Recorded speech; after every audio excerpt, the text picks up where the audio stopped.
Bismillahirrahmanirrahim. Today our topic is cardiac output, chapter 98, symbolic and physiology. First of all, we will study about introduction. Then we will go to the definitions and normal values of cardiac output. What is cardiac output? Cardiac output is the amount of the blood released from or pump out from each ventricle. Release out or pump out from each ventricle. Usually it refers to the left ventricle left ventricle output to the aorta. Cardiac output is the most important factor in cardiovascular system because rate of the blood flow through different parts of the body depends upon the cardiac output. Definitions and normal values. Cardiac output is expressed in three ways: stroke volume, minute volume, cardiac index. What is stroke volume? Stroke volume is the amount of the blood pumped out by each ventricle during each beat. Her beat में कितनी बार जो है या कितना जो है blood volume pump out हुआ है वेंट्रिकल से, इसको क्या कहा जाता है?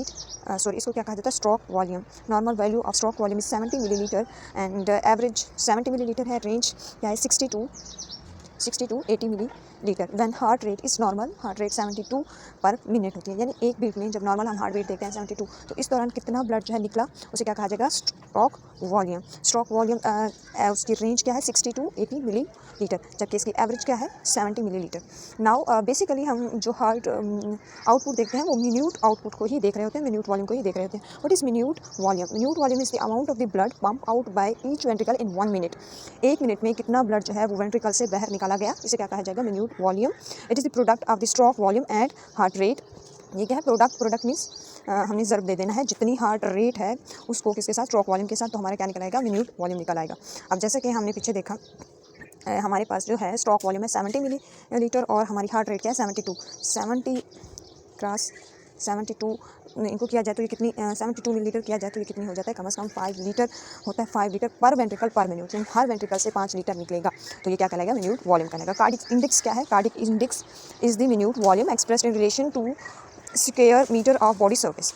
इंडेक्स जो है, कार्डिक इंडेक्स जो है वो एक्सप्रेस किया जाता है एक मिन्यूट वॉल्यूम में, लेकिन ये क्या एक्सप्रेस किया? In relation to square metre of body surface, कि कितना बॉडी सर्फेस के कितना एरिया पर हर स्क्वायर मीटर, ठीक है, हर स्क्वायर मीटर पर कितना दिया जा रहा है, तो इसे क्या कहा जाएगा? Cardiac index. It is defined as the amount of the blood pump out per ventricle per minute per square metre of the body surface area.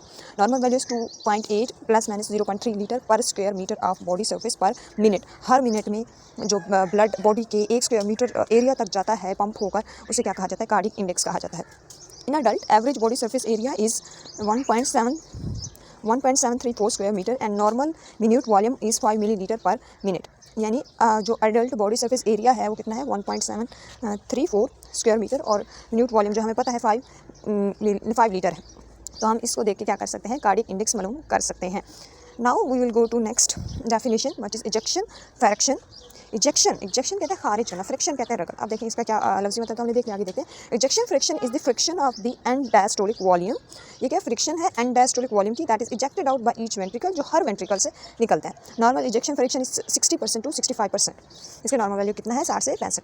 Cardiac reserve कहते हैं बचत करना. कार्डिक जो अपने अंदर दिल जो अपने अंदर कितना रिजर्व रखता है, इसके बारे में पढ़ते हैं. Cardiac reserve is maximum amount of the blood that can be pump out by the heart about the normal value. Normal value से कितना मजीद जो है अगर हार्ट ज़्यादा अच्छी कॉन्ट्रैक्शन करे तो निकाल सकता है. इसे क्या कहा जाएगा? Heart reserve. Heart reserve play an important role in increasing the heart output during the condition like exercise. कुछ कंडीशन में जैसे कि एक्सरसाइज वगैरह में कार्डिक आउटपुट जो है ज़्यादा हो जाता है रिजर्व की वजह से. कार्डिक रिजर्व की वजह से ज़्यादा निकल सकता है, स्पेशली ड्यूरिंग द एक्सरसाइज और emotion etc. It is essential to withstand the stress of exercise. क्यों जरूरी है? ताकि एक्सरसाइज की जो स्ट्रेस है वो पूरा कैसे, यानी एक्सरसाइज के दौरान आपको ज़्यादा ऑक्सीजन की जरूरत होती है, तो ऑक्सीजन कैसे प्रोवाइड करें? ज़्यादा आउटपुट कार्डिक आउटपुट देकर. Cardiac reserve is usually expressed in percentage. In normal young adult, cardiac reserve is about 300 to 400%. तो कार्डिक जो रिजर्व है वो परसेंटेज में एक्सप्रेस किया जाता है और अडल्ट में ये कितना है? 300 to 400% होता है. In old age it is about 200 to 250%. Old age में क्योंकि स्टिफनेस आ जाती है बॉडी की ब्लड वेसल्स में, तो थोड़ा सा कार्डिक आउटपुट कम हुआ है, 200 to 250, and increases to 500,000 to 500% to 600% in athlete यानी खिलाड़ी लोगों में जो है ये मजीद बढ़ जाएगा. इन cardiac disease the cardiac reserve is minimal और नील. अगर कोई डिजीज़ हो जाती है उस सूरत में कार्डिक रिजर्व जो है बिल्कुल ख़त्म हो सकता है. वेरिएशंस मतलब तब्दीलियाँ कार्डिक आउटपुट में तब्दीलियाँ किन वजूहत पर आती हैं, जैसे कि फिजियोलॉजिकल काजेस हो सकती हैं और पैथोलॉजिकल काजेस। फिजियोलॉजिकल काजेस जैसे कि एज बढ़ने के साथ जो है कार्डिक आउटपुट कम होता जाता है। इस तरह जो है सेक्स फीमेल में ब्लड कम है, सो फीमेल में जो है कार्डिक आउटपुट भी कम होगा। इस तरह बॉडी बिल्ड यानी बॉडी मोटापा पतला इसको कहते हैं, greater the body build more the cardiac output, यानी जो ओबेसिटी है, जो मोटे लोगों में जो है कार्डिक आउटपुट ज़्यादा होगा। आगे डायूरिनल वेरिएशन मीन्स यूरिन की उस पर जितना यूरिन हो तो उसके मुताबिक cardiac output is low in early morning time क्या है, कार्डिक आउटपुट कम होगा।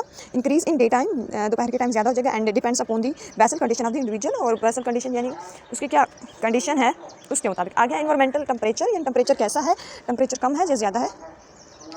Moderate range in temperature does not affect the cardiac output. Increase in temperature causes the 30-degree rise cardiac output. अगर टेम्परेचर बढ़ रहा है तो 30 डिग्री क्या है, अगर बढ़ता है तब जाके जो है कार्डिक आउटपुट ज़्यादा होगा, अदरवाइज कार्डिक आउटपुट टेम्परेचर का कोई खास इफेक्ट नहीं होता। इमोशनल कंडीशन क्या है, जैसे कि एग्जाइटी, कोई इमोशनली कोई आपको जज्बाती तौर पर कोई फर्क पड़ा, एक्साइटमेंट हुई है, तो कार्डिक आउटपुट क्या होगा 500 to 100% जो है वो इंक्रीज़ करेगा, बिकॉज ऑफ दी कैटेकाइलोमाइंस हार्मोन्स हैं, ये रिलीज़ होंगे। ये खासतौर पर उस वक्त रिलीज़ होते हैं जब इमोशनली आप जो है एक्साइटेड हों या इमोशनली इमोशन में हो, तो ये इमोशन के हार्मोन्स हैं कैटेकाइलोमाइंस, और ये क्या कर जाते हैं 50 to 100% ये ज़्यादा हो जाएंगे और कार्डिक आउटपुट को भी ज़्यादा कर देंगे। इसके बाद आफ्टर मील, खाना खाने के बाद, during the first hour after taking meal cardiac output increase, ठीक है, खाना खाने के बाद कार्डिक आउटपुट इंक्रीज हो जाता है, एक्सरसाइज के बाद भी इंक्रीज हो जाता है, हाई एल्टीट्यूड पर भी इंक्रीज हो जाता है यानी ऊंचाई पर। इसी तरह जो है पोस्चर चेंज करने पर भी जो है ये कम ज़्यादा हो सकता है, जैसे कि चेंजिंग फ्रॉम रिकम्बेंट पोजीशन, ऐसे बैठने को कहते हैं जब आप बैठे होते हैं। रिकम्बेंट पोजीशन क्या कहा गया है, तो अपराइट, फिर आप खड़े हो जाते हैं, ठीक है, रिकम्बेंट से आप खड़े हो गए तब क्या होगा, कार्डिक आउटपुट भी डिक्रीज कर जाएगा। स्टैंडिंग पोजीशन में कार्डिक आउटपुट कम होता है, जबकि बैठने पोजीशन में ज़्यादा होता है। इससे प्रेगनेंसी में भी क्या हो सकता है, इंक्रीज हो जाता है 40% में, स्लीप के दौरान, सोने के दौरान ये डिक्रीज हो जाएगा। इसके पैथोलॉजिकल काजेस क्या हो सकते हैं, कार्डिक आउटपुट पर क्या वेरिएशंस आ सकती हैं बीमारी की वजह से, pathological changes. Increase in cardiac output like fever, anaemia, hyperthyroidism, fever के दौरान भी इंक्रीज हो जाएगा, एनीमिक हो तब भी कार्डिक आउटपुट इंक्रीज हो जाएगा, हाइपोथायरॉयडिज्म हो तब भी कार्डिक आउटपुट इंक्रीज हो जाएगा। और डिक्रीज कब होगा, what is the reasons which causes decrease in cardiac output, कभी कभार ये वैवा में पूछ सकते हैं आप लोगों से कि कौन सी काजेस हैं, कौन सी वेरिएशन है जो कार्डिक आउटपुट को ज़्यादा कर रही हैं और कौन सी जो कार्डिक आउटपुट को कम कर रही हैं। जैसा कि हमने ऊपर पढ़ा हाइपोथायरॉयडिज्म, तो उसमें ज़्यादा था, याद रखिएगा ज़्यादा। हाइपोथायरॉयडिज्म में क्या होगी, डिक्रीज हो जाएगी। इस तरह आर्टेरियल फिब्रिलेशन हो, उस सूरत में भी क्या है, कार्डिक आउटपुट जो है वो फीलिंग ही कम होगी, कार्डिक ब्लड ही कम आर्टरिया में आएगा, जब ब्लड कम आएगा तो ज़्यादा वो निकालेगा, दिल निकालेगा भी कम। ये देखिए ना, जैसे हार्ट में ब्लड आ रहा है, जितनी ब्लड आएगा तो उतनी ही निकाल पाएगा, जब आएगा ही कम तो हार्ट कैसे उसको ज़्यादा भेजे। तो जब भी आर्टेरियल फिब्रिलेशन हो उस सूरत में भी कार्डिक आउटपुट कम हो जाता है। इस तरह इनकम्प्लीट हार्ट ब्लॉक की सूरत में भी क्या है, कार्डिक आउटपुट जो है वो थोड़ा सा डिफेक्टिव पंपिंग एक्शन की वजह से कम हो सकता है। दैट कंजेस्टिव हार्ट फेलियर, इसमें भी कंजेस्टिव हार्ट फेलियर की वजह से भी वीक कॉन्ट्रैक्शन ऑफ हार्ट की वजह से कार्डिक आउटपुट कम होगा। फिर शॉक की सूरत में भी है, पुअर पंपिंग होगी, सर्कुलेशन नहीं हो पाएगी, उस सूरत में भी कार्डिक आउटपुट कम। हेमरेज की सूरत में भी, यानी जहाँ से हेमरेज की स्टोर की वजह से खून मुसलसल बहता है, उस सूरत में भी ब्लड वॉल्यूम कम हो तो कार्डिक आउटपुट भी कम हो जाएगा।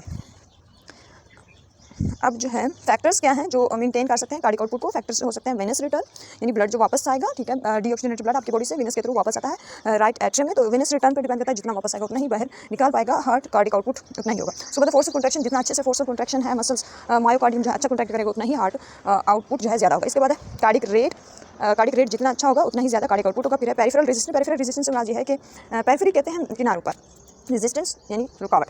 आपने पढ़ा होगा जो आर्टरीज, वेन्स, वेन्यूल्स, आर्टरीज जो हैं पहले बड़ी होती हैं, फिर वो क्या होती हैं, रोटा जैसे सबसे बड़ी आर्टरी है तो वो आहिस्ता आहिस्ता स्मॉल होती जाती हैं, फिर जो है वो वेन्स, आर्टरीज जो हैं वो बाद में क्या बन जाती है, कैपिलरीज। तो आर्टरियोल्स जो हैं वो क्या है, रेजिस्टेंस दे रहे होते हैं because of the small area. तो ये जितनी ज़्यादा रेजिस्टेंट होगी पेरिफेरी, फिर उतनी ही ज़्यादा क्या होगा, कार्डिक आउटपुट ज़्यादा होगा। जैसे कि वेनस रिटर्न क्या है, venous return is directly proportional, ठीक है, to cardiac output, and it depend upon the following factors like respiratory pump, जितनी रेस्पिरेटरी पंप, अच्छा इसको आगे हम देखते हैं, respiratory pump, muscle pump, gravity, venous pressure, sympathetic tone, इन सब पर क्या है, वेनस रिटर्न डिपेंड करता है, यानी कितना ब्लड जो है वापस आएगा राइट एट्रियम में, because of the deoxygenated blood should come to the right atria. तो ये चीज़ें किस पर डिपेंड करती हैं, होता तो डायरेक्ट प्रोपोर्शनल, जितना वेनस रिटर्न आएगा इतना ही कार्डिक आउटपुट होगा। तो ये किन चीज़ों पर डिपेंड कर रही है। सबसे पहले देखिए रेस्पिरेटरी पंप। रेस्पिरेटरी पंप क्या है, Respiratory pump is the respiratory activity that helps the return of the blood to heart during inspiration. Inspiration इन सांस लेने के दौरान क्या है, ब्लड जो है हार्ट की तरफ आता है, तो इस सूरत में क्या है, ये ज़्यादा आएगा, ठीक है। इंस्पायरेशन के दौरान क्या है, इसका मतलब कार्डिक की तरफ ब्लड ज़्यादा आएगा तो कार्डिक आउटपुट भी ज़्यादा होगा। This is called the abdominothoracic pump। abdomen यानी पेट, पेटल साइड, thoracic यानी सीना, तो ये इस पंप को, रेस्पिरेटरी पंप को हम abdominothoracic पंप भी कहते हैं। ड्यूरिंग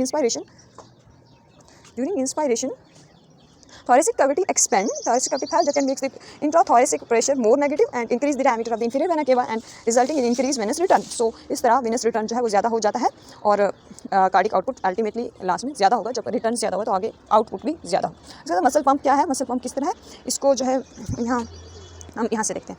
मसल पंप ये होता है कि हमारी जो वेन्स हैं उनमें जो है मसल्स में से अगर वेन्स गुजर रही हैं उनमें वॉल्स होते हैं, ठीक है, वॉल वो क्या करते हैं, रिटर्न जो है ब्लड को वापस नहीं आने देते। जैसे कि यहाँ पे ब्लड पहुंचा, ठीक है, डिस्टल वॉल ओपन हुआ, डिस्टल वॉल ओपन होने की वजह से पहले मसल रिलैक्स था, जैसे ब्लड आया तो मसल क्या हो गया, कॉन्ट्रैक्ट हो गया, कॉन्ट्रैक्ट होने से क्या होगा, पीछे से वॉल बंद और इसके साथ ही ब्लड को प्रेशर के साथ ऊपर की तरफ भेजेगा तो क्या है, प्रॉक्सिमल वॉल जो है वो ओपन हो जाएगा। इस तरह जो है ब्लड जो है मसल के थ्रू एक रेजिस्टेंस लेकर आएगा, जब रेजिस्टेंस लेकर आएगा तो वो आगे जाके कार्डिक आउटपुट में रेजिस्टेंस पैदा करेगा, अल्टीमेटली कार्डिक आउटपुट ज़्यादा हो जाएगा।